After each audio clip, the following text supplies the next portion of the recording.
Hey there, fellow travelers! Welcome to Zondi Land, your ultimate travel guide for exploring the world one adventure at a time. I'm Dan, your travel buddy, and I'm so excited to take you on this journey with me. The Onoda Trail is a historic trekking path on Lubang Island named after Hiroo Onoda, a Japanese soldier who remained hidden in the island's jungles for nearly 30 years after World War II. Hiroo Onoda was a Japanese Imperial Army intelligence officer who became famous for his 3-decade-long holdout in Lubang Island, Philippines, believing that World War II had not ended. In 1944, he was deployed to Lubang with orders to conduct guerrilla warfare and not surrender. When World War II officially ended in 1945, Onoda and a few comrades dismissed reports of Japan's surrender, believing them to be enemy propaganda. Over the years, his fellow soldiers either surrendered or died, but Onoda continued living in the jungle, surviving by hunting, stealing crops, and conducting small raids. Despite numerous attempts to locate and inform him, including dropping leaflets and messages from his family, he remained convinced the war was still ongoing. In 1974, a Japanese adventurer, Norio Suzuki, found Onoda and told him the war had ended. Onoda, still skeptical, refused to surrender until he received direct orders from his superior. The Japanese government located his former commanding officer, Major Yoshimi Taniguchi, who traveled to Lubang and officially relieved Onoda of duty. On March 9, 1974, he formally surrendered to Philippine President Ferdinand Marcos, who granted him a pardon for his actions. So, andito na tayo sa Onoda Trail and Caves. So, bali, ang gagawin natin ngayon is mag-hike tayo dito sa trail and cave kung saan huling Japanese soldier na si Lieutenant Hiroo Onoda ay namalagi. So, dito siya sa jungle na to for 30 years. So, nag-end na yung war, pero akala niya meron pa ring ongoing war. So, he stayed here for another 30 years. So, very historical and very important tong site na to. Grabe, amazing. So, talaga siya yung survivor. Ultimate survivor talaga kasi he lived here for 30 years. So, ang kaganda naman dito sa forest na to, madami dito mga punong kahoy, mga fruits. Pwede rin siya dito magtanim-tanim. Here's what to expect in the Onoda Trail and Cave Adventure. A moderately challenging hike through dense forest and rugged terrain, lush greenery, wildlife, and scenic views of Lubang's natural landscape. So, may dala akong steak. Nakuha ko dun sa may entrance. So, ako lang mag-isa. So, pwedeng makita natin yung cave. And, maaga pa kasi ngayon, 7:45. So, hopefully safe naman. So, check natin. Historical markers detailing Onoda's survival story and key locations where he hid, and guides often share local stories and insights about Onoda's time in the jungle. Narinig ako parang agos na tubig. Baka river. Bato. Ayan, meron nga. So, patawid tayo dyan. Dito siguro siya kumukuha ng tubig.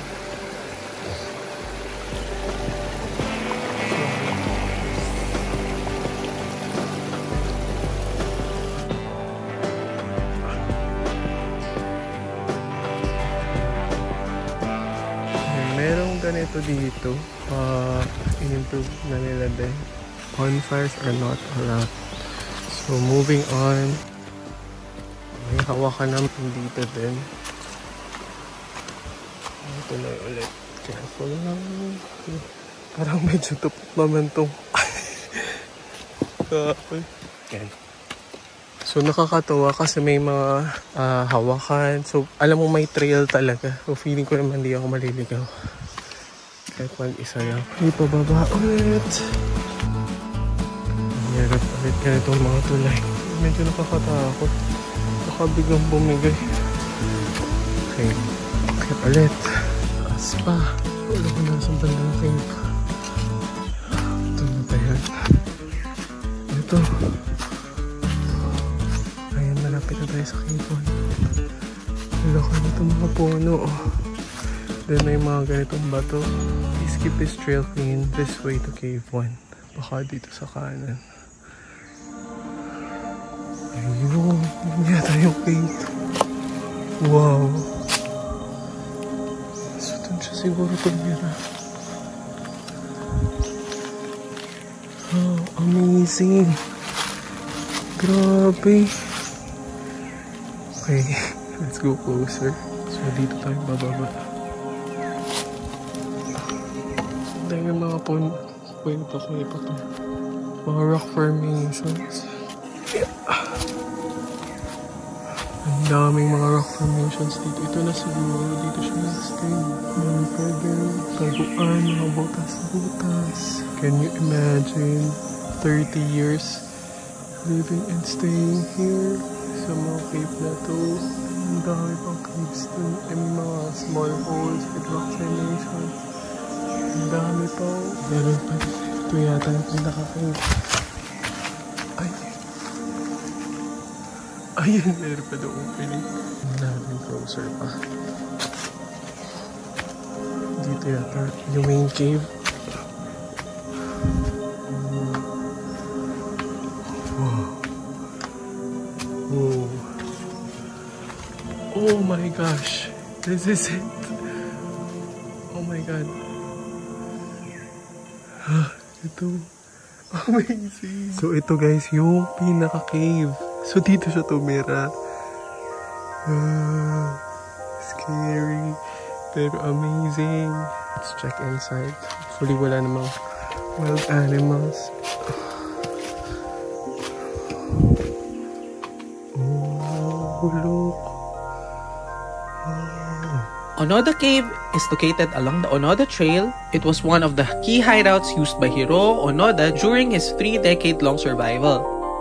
It is a small, rugged cave where Onoda stored supplies and took shelter. There's a glimpse into the harsh conditions he endured in isolation, nearby spots where he carried out survival activities such as hunting and foraging, and it's a great place for history buffs and adventure seekers. Best time to visit would be the dry season between November to May for better trekking conditions. So parang galing itong cave kasi para siya may mga quarters. So ito, small quarter din. Grabe. Amazing niya. Tapang.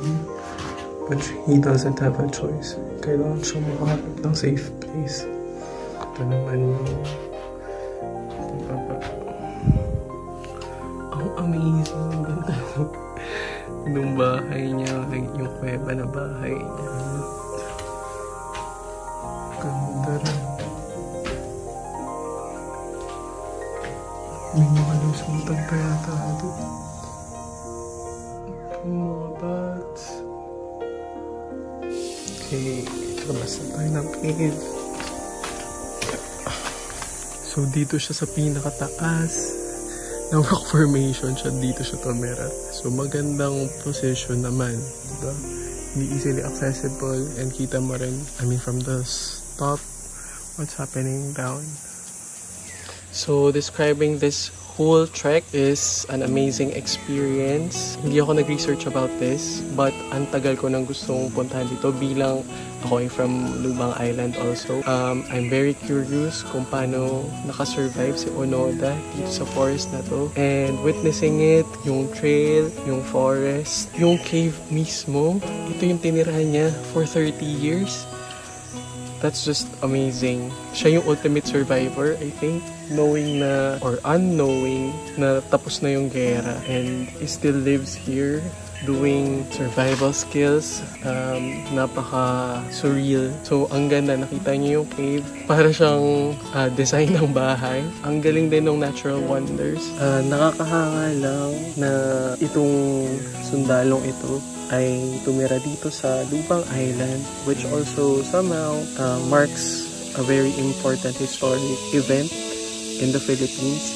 And dahil dun, nakakapag-promote din yun ng tourism dito sa Lubang Island. And yun din naman yung goal ko, ma-promote itong mga magaganda and natural wonders of Lubang Island. And isa ito sa maganda ninyong gawin, itong Onoda Trail and this cave.